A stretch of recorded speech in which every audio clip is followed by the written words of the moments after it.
These latest headlines from ABC15 are sponsored by Lerner and Rowe Injury Attorneys. One call, that's all. Hi, I'm Nick Soletti here with your top stories from ABC15 Arizona. Community leaders in Globe will host a meeting today for residents impacted by last weekend's deadly flooding.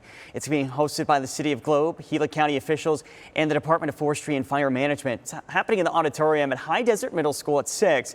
If you can't make it in person, you can watch the meeting on the City of Globe's YouTube page.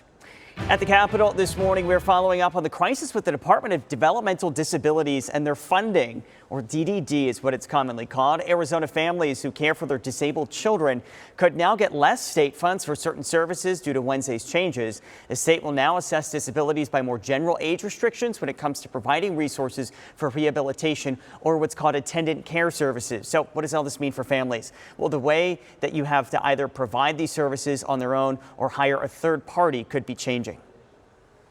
In my opinion, it's discriminatory. They should be doing it by need and not by age. One child like mine, I have to tell my daughter who's almost 7, I have to show her hand over hand how to wash her hands.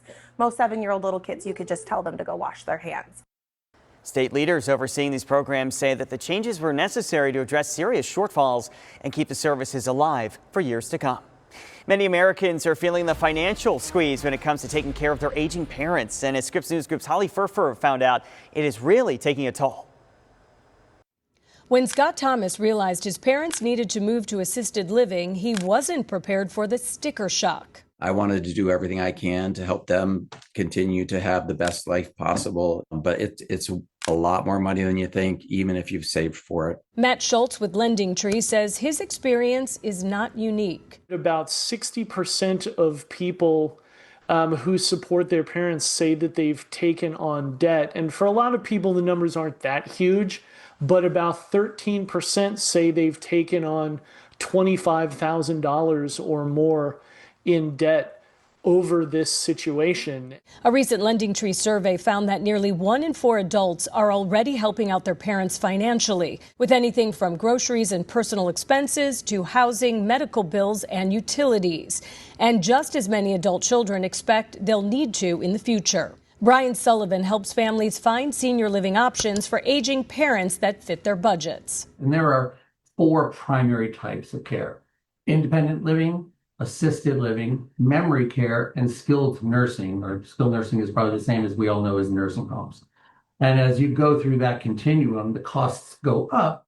A major concern is a generational domino effect as we live longer. It is going to make it harder going backwards for generations to get ahead when it comes to their own retirement and to be able to have enough money to put towards long-term financial goals. Sullivan has some advice. Talking to financial advisors, estate planning attorneys, folks like myself, living advisors who understand some of the dynamics in play. Something that Scott Thomas now considers. I'm thinking about, well, no, what about us?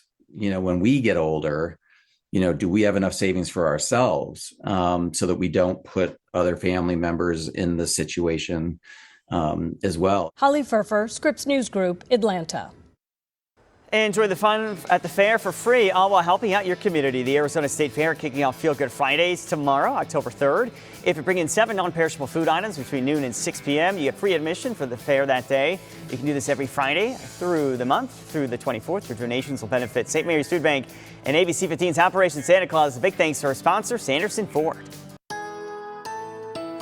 Tracking your most accurate forecast on this October 2nd. I'm meteorologist Jorge Torres. Temperature starting off this morning on the pleasant side in the valley in the upper 70s, mid-90s by noon with abundant sunshine and highs above normal. In fact, they'll be above 100 degrees today on your Thursday, calling for a high of 101. And again, it's not uncommon to see 100s this early in October. In fact, our average last 100-degree day typically occurs on October 5th, but the latest on record, October 27, 2016. So again, cannot rule out a few more 100-degree days before the month is said and done. Northern Arizona, highs staying in the 70s today in Flagstaff. Same for Heber and Shola with 80s throughout Gila County, including Payson and 84. Prescott, though, you'll be at 82 and 87 in Sedona with 90s and 100s across the majority of the lower deserts. Your 7-day forecast keeping those highs in the 100s in the valley through at least Friday, but a nice cool weekend on tap with highs in the lower 90s and lows in the 60s.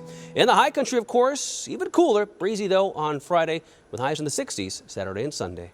For the latest headlines, weather, and traffic, just go to abc15.com or download that free ABC15 mobile app.